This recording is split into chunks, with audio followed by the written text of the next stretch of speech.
फिर उसने बाहर का दरवाजा बंद किया और फिर हम ज्योति के रूम में जाने के लिए ड्राइंग रूम से लॉबी में आ गए। लॉबी में आते ही मैंने जो नजारा देखा उसे देखते ही मैं ठिक कर खड़ी हो गई। मेरे पैर जहाँ थे वहीं जम गए। दरअसल ज्योति के मम्मी पापा का कमरा खुला हुआ था और वे दोनों पूरी तरह नंगे थे। आंटी बेड पर मुंह नीचे कर पेट के बल लेटी थी और अंकल उनकी पिछाड़ी के पास अपने पैरों को अगल बगल करके बैठे थे। वे अपने दोनों हाथ आंटी के अगल बगल टेक लेकर अपनी कमर को तेजी से हिला रहे थे। शायद वे आंटी की पिछाड़ी मार रहे थे। अंकल की पीठ हम लोगों की तरफ थी और आंटी उनके नीचे थी, इसलिए वे लोग हम दोनों को नहीं देख पाए। इस घपाघप के चक्कर में उन्हें पता ही नहीं चला कि हम आई हैं। मैंने हैरानी से ज्योति को देखा तो ज्योति ने मुस्कुराते हुए मुझे चुप रहने का इशारा किया और धीरे से कान में बोली, यहाँ खड़े होकर मजे लोगी या अपने कमरे में चले। मैं बिना बोले फिर अंकल आंटी को देखने लगी। मेरी निगाह ही नहीं हट रही थी। तभी ज्योति ने धीरे से मेरा हाथ पकड़ा और हम दोनों दबे पैर उसके रूम में चली आई। रूम में आने के बाद ज्योति अपने कपड़े बदलने लगी और उसने जीन्स उतार कर स्कर्ट पहन ली। मैं उसी तरह हैरान बैठी थी। ज्योति आंख मारती हुई मुझसे बोली, आज तो तेरी किस्मत ही खुल गई। मैंने कहा, कैसे? वो बोली, पहले तो रास्ते में तुझे लंड के दर्शन हुए, अब घर आते ही चुदाई देखने को मिल गई। मैंने मुस्कुराते हुए कहा, कहाँ देख पाई? तू यहाँ खींच कर लेती आई, चल ना देखते हैं क्या कर रहे हैं वे। ज्योति बोली, अरे थोड़ा धैर्य रखो बाबा, क्यों कबाब में हड्डी बनाने जा रही हो? बेचारे मजे कर रहे हैं, कर लेने दो ना। मैंने कहा, एक बात बता, तू आज पहली बार अपनी मम्मी पापा को ये करते देख रही है या इसके पहले देख चुकी है? ज्योति मुस्कुराते हुए बोली, कई बार देखा है। मैंने हैरानी से पूछा, सच में? तब तो तूने अपने पापा का केला भी देख होगा। ज्योति बोली, और नहीं तो क्या, एकदम मस्त मोटा और लंबा है। मैं बोली, अरे कितनी बेशर्म है तू यार, कैसे अपने पापा के बारे में बोल रही है? इस पर वह बोली, अरे इसमें बेशर्म की क्या बात है, तूने पूछा तो मैंने जो सच था वो बता दिया। ज्योति बोली, तुझे देखना है क्या पापा का किला? देखना हो तो बता। मैंने पूछा, वो कैसे? ज्योति बोली, अरे ये सब तू मुझ पर छोड़, बस तू बता कि देखना चाहती है या नहीं। एकदम मस्त केला है, मोटा सा। मैं आंख मारती हुई बोली, नेकी और पूछ पूछ चल दिखा। ज्योति मेरा गाल खींचते हुए बोली, अरे वाह मेरी रानी, बहुत मन कर रहा है तेरा देखने का। आज तो तुझे केले का दर्शन कराकर भेजूंगी घर। मैंने फिर हैरानी से पूछा, मगर कैसे यार? ज्योति बोली, ये सब तू मुझे पर छोड़ दे, तू बस चुपचाप बैठी रह। इतने में ज्योति की मम्मी की आवाज लॉबी से आई। शायद वे लोग घपाघप कर चुके थे। ज्योति बोली, लगता है काम खत्म हो गया। मैंने कहा, तू कैसे बताएगी उन्हें कि हम यहाँ कब आई? ज्योति मुस्कुराती हुई बोली, अभी बता देती हूँ, इसमें कौन सी डरने वाली बात है। अभी मैं कुछ कहती तभी ज्योति ने कमरे के दरवाजे पर जाकर अपनी मम्मी को आवाज दी और उन्हें चिढ़ाते हुए बोली, अरे मम्मी, काम हो गया हो तो गरिमा को नाश्ता पानी दे दो, बेचारी कब से प्यासी बैठी है। जैसे ही आंटी अंकल को पता चला कि हम लोग घर में ही हैं, तो अंकल की तो कोई आवाज नहीं आई, मगर आंटी हंसती हुई कमरे के पास आई और ज्योति के बाल खींचती हुई बोली, बदमाश, तुम लोग कब से आकर चोरों की तरह बैठी हो? आंटी ने आगे से खुला वाला नाइट गाउन पहना हुआ था और कमर के पास कपड़े रिबन से बांधा था। अगर रिबन खोल दो आंटी आगे से पूरी नंगी हो जाती। ज्योति अपने बाल छुड़ाते हुए हंसकर बोली, बस आप और पापा जब अपना काम खत्म करने वाले थे उसके थोड़े पहले ही हम दोनों आई थी। आंटी तब तक कमरे में आ चुकी थी। वह मेरी तरफ देखकर मुस्कुराई, बोली, बेटी तू सीधी सादी लड़की है, इसके ज्योति के चक्कर में मत पड़ वरना बिगड़ जाएगी। मैं हंसने लगी। इस पर ज्योति बोली, मम्मी तुम इसे सीधी कब से समझने लगी? पता है, मैं तो यहाँ आकर बैठी थी और यही छुप कर देख रही थी तुम्हें और पापा को।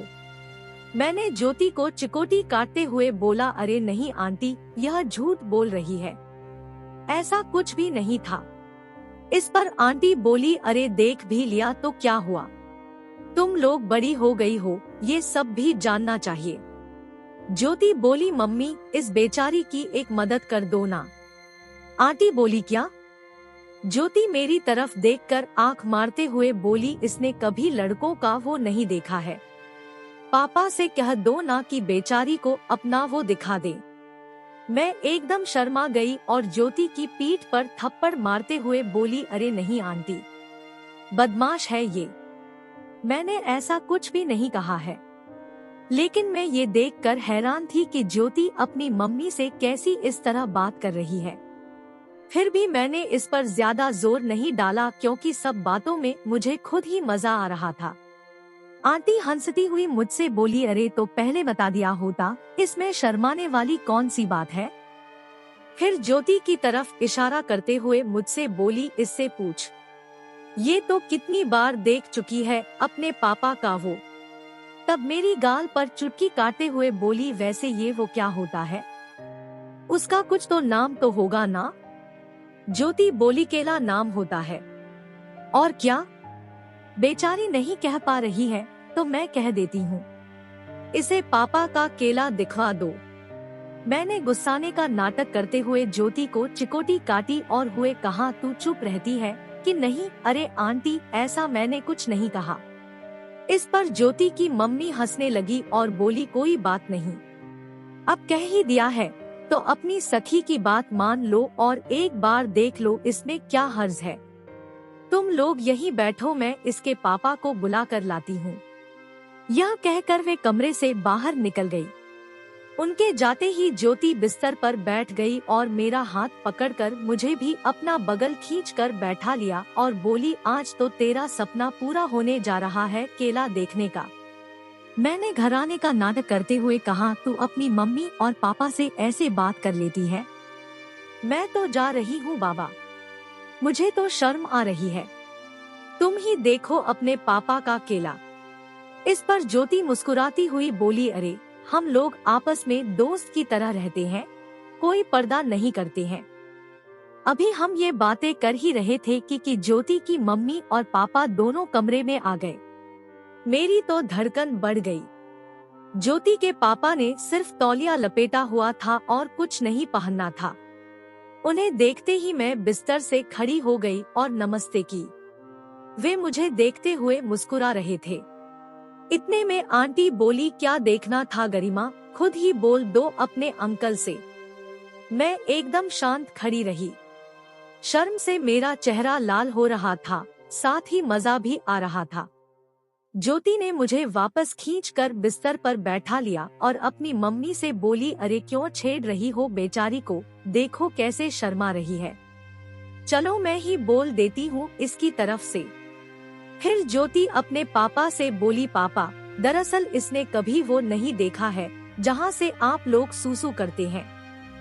तब ज्योति के पापा थोड़ा आगे बढ़कर ठीक मेरे सामने खड़े हो गए और बोले, अरे तो इसमें दिखने जैसी कौन सी बात है, खुद ही देख लो। इस पर आंटी और ज्योति दोनों हंसने लगे। मैं ऐसी बैठी थी जैसी सुहागरात में नई दुल्हन बैठी हो और बस शर्मा रही थी। ज्योति की मम्मी मुस्कुराती हुई अंकल से बोली, अरे वह शर्मा रही है तो क्यों मजाक कर रहे हो, लाओ मैं ही दिखा देती हूँ। यह कहकर उन्होंने अंकल का तौलिया ही खोल दिया। खुलते ही तौलिया नीचे गिर पड़ा और अंकल का मोटा और लंबा सा केला ठीक मेरी आंखों के सामने था। जैसा कि मैं पहले में बता चुकी हूँ कि मैं पहले भी को देख चुकी थी और अपनी मुंह में उसका स्वाद भी ले चुकी थी, जिसमें 2 केला तो लड़कों के थे, एक मेरे भाई सोनू का और दूसरा अमित का। एक केला करीब 60 साल के आदमी का था, मगर पहली बार किसी जवान आदमी का केला अपनी आंखों के सामने देख रही थी। हालांकि अभी पिछली रात में अपने पापा का केला तब देखा था जब वे बुआ की घपाघप कर रहे थे। मगर वो खिड़की में दरवाजे से देखा था। अंकल अभी कुछ ही देर पहले आंटी को घपाघप कर आए थे, इसलिए उनका केला अभी थोड़ा ढीला था, मगर अब उसमें हल्का हल्का तनाव आने लगा था। मेरे दिल जोर जोर से धड़क रहा था और समझ में नहीं आ रहा था कि क्या करूं। आंटी मुस्कुराती हुई बोली, देख लो आराम से, कोई जल्दबाजी नहीं है। ज्योति जो मेरे बगल बैठी थी, उसने मेरे कंधे पर हाथ रख कर अंकल से कहा, पापा थोड़ा और पास आ जाइए, क्यों बेचारी को दूर से दिखाकर तरसा रहे हैं। अंकल मुस्कुराते हुए खिसक कर एकदम मेरे सामने आ गए। चूंकि मैं बेड पर बैठी थी, इसलिए उनका केला ठीक मेरी गुब्बारे के सामने था। तभी अचानक ज्योति ने मेरा एक हाथ पकड़कर अंकल के केला पर रख दिया और बोली, अरे इसे सिर्फ आँख से ही नहीं, हाथ से छूकर भी देख, कितना मोटा और लंबा है ये।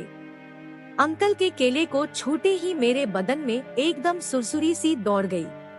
पहले तो मैंने सोचा कि हाथ हटा लूं, मगर हटाने का मन नहीं हुआ। अंकल का केला एकदम गर्म था। मेरे पकड़ते ही उनके केला में तनाव आने लगा। को मुट्ठी में पकड़े एक्टर देख रही थी। ज्योति ने फिर मेरे हाथ पर अपना हाथ रखकर केला की चामड़ी को पीछे खींच दिया, जिसके केला का गुलाबी गुलाबी सुपारा पूरा खुलकर चमक उठा। वह बोली, ऐसे देखते हैं केला को, समझी, कितना मस्त लग रहा है ना। अंकल के केले का गुलाबी सुपारा देखते ही मेरी नीचे और मुंह दोनों में पानी आ गया। मन कर रहा था कि तुरंत केला को मुंह में लेकर चूस लूं, मगर मैंने किसी तरह खुद को काबू में रखा, बस चुपचाप केला पकड़े बैठी रही। तभी आंटी ने जैसे मेरे मन की बात सुन ली हो, उन्होंने ज्योति से मुस्कुराते हुए कहा, अरे ज्योति, अपने दोस्त को ये तो बताओ कि ये टेस्टी भी होता है, एक बार चख कर तो देख। अभी थोड़ी शर्मा रही होगी बेचारी, ऐसा कर कि एक बार तुम बता दो कि इसका टेस्ट कैसे लेते हैं। इस पर ज्योति हंसने लगी और मेरे गाल पर चिकोटी काट कर बोली, अरे सब कुछ मुझे ही सिखाना पड़ेगा क्या। फिर उसने अंकल से कहा, पापा थोड़ा इधर आइए। मैंने अंकल की ओर देखा तो वे चुपचाप खड़े मुस्कुरा रहे थे। तब मैंने केला से अपना हाथ हटा लिया, जिसके बाद वो थोड़ा खिसक कर ज्योति के सामने खड़े हो गए। ज्योति ने अपने पापा का केला हाथ से पकड़ा और केला की स्किन को पीछे खींच दिया और झुककर सुपारे को मुंह में भरकर चूसने लगी। मुझे ये सपने जैसा लग रहा था, विश्वास ही नहीं हो रहा था कि ये सब सच है। मेरी लेगिंग के पास एकदम गीली हो चुकी थी। उधर ज्योति मजे से अपने पापा के केला को चूस रही थी। 1-2 मिनट चूसने के बाद ज्योति ने केला पर से अपना मुंह हटा लिया और मुझसे बोली, अब देख लिया ना, ले अब तू भी टेस्ट कर। अंकल थोड़ा खिसक कर मेरे पास आ गए। केला को देखकर वैसे ही मेरी लार टपक रही थी कि कब मुंह में लेकर चूसना शुरू करूं। लेकिन थोड़ा शर्माने का नाटक भी जरूरी था। मैंने एक हाथ से अंकल के केले को पकड़ा और स्किन को पीछे खींचकर सुपारे को पूरा खोल दिया। ज्योति के थूक से अंकल के केले का गुलाबी सुपारा एकदम चमक रहा था। मैं थोड़ा झुकी और सुपारे को मुंह में लेकर चूसने लगी। उधर अंकल ने अपना एक हाथ को मेरे सर को पकड़कर हल्का हल्का अपने कमर को हिलाकर मेरे मुंह में केले को आगे पीछे करने लगे।